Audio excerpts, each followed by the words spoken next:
Well, welcome. Should you be new? Welcome in the first place. If you're not, welcome back. But to one and all, welcome to a rather retro looking TARDIS. It's broken at the moment, so I've got a few minutes to talk to you. And if you do go outside, please take an umbrella because it's absolutely lashing outside. Seventh Doctor umbrella, Patrick Troughton t-shirt, TARDIS, title of the video. Can you tell what we're talking about? Yes, it's a couple of minutes to say happy birthday, Doctor Who.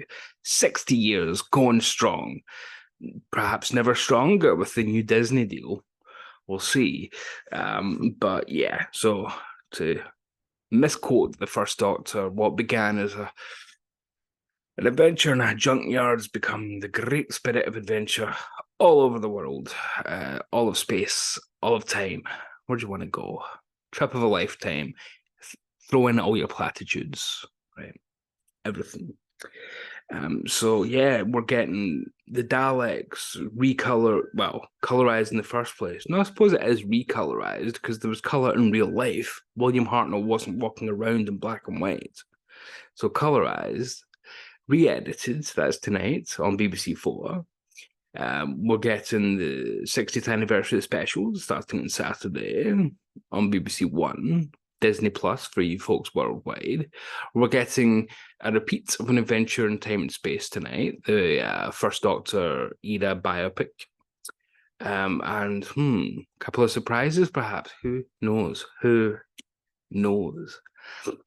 But whatever you do to celebrate Doctor Who Day, Doctor Who weekend, Doctor Who month, or if you're like me, and I'm sure quite a few of you watching this will be, Doctor Who life, have a good one. But as always, we don't do congratulatory videos here without talking about something media related, do we? I thought I'll show you my first ever Doctor Who purchase, media wise. Now, I had a book or two before this, but my first Doctor Who video. Now, I've reviewed quite a lot of the Blu-rays and whatnot as they've come out on the channel, but my first video that came out was Shada. And the reason that I wanted to get Shada when I was 8 years old, it came out when I was 7, but when I was 8 years old in particular, was because Doctor Who magazine said this wouldn't be on television. Never been televised. And I think that's held true to this day. I don't think it ever has been put on this version. Yeah. So this was the lost season 17 story due to BBC strikes. It was going to be remounted, never was. Tom Baker leaves. Some footage gets repurposed for the Five Doctors. There's an audio version with Paul McGann with some rather dated flash animation, which was on the BBC website in the early 2000s. Oh, I missed the BBC cult website. That used to be great. Of course, 2017 saw the animated version of Shada, which completes this as much as possible.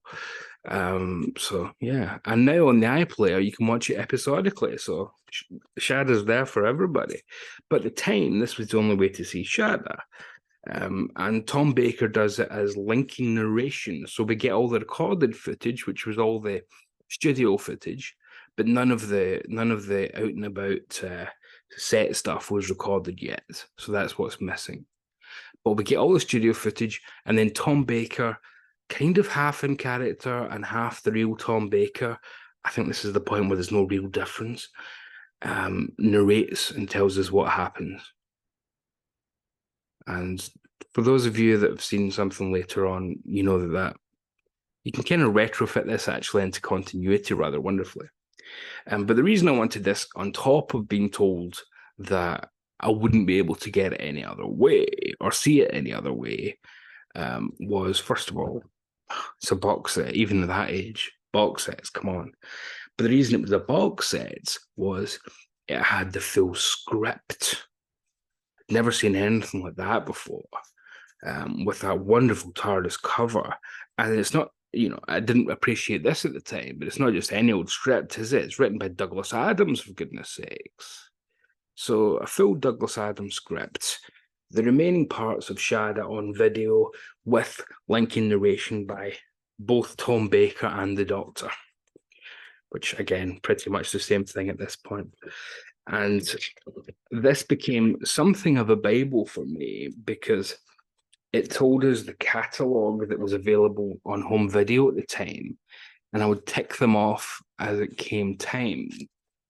And the Patrick Troughton era at the time was the Dominators, the Mind Robber, the Crotons, Seeds of Death, and the War Games.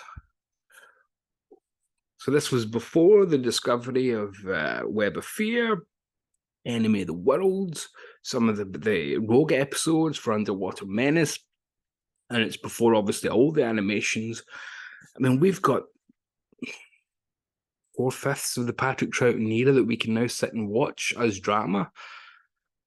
My God, back then we had just a few stories from season 6. We are spoiled indeed. We are spoiled. So this is rather nostalgic for me, and it was 1999 back then. 19. I don't think my mother would have paid 1999. So it might have been on sale. It might have been on sale. Don't quote me on that, but oh well. So next time somebody says, "Oh, it's expensive," that isn't it? That new Doctor Who Blu-ray, it's £25 for 3 episodes. That was 20 quid for not even a full story, for not one full story. I don't know, kids today. Anyway, K9 needs a walk, so I best go. Oh, I'm phasing out. A little bit of cosmic angst there. Well, again, whatever you do to celebrate Doctor Who day, week, month, year, make it a good one, eh? Trip of a lifetime. We'll see you soon.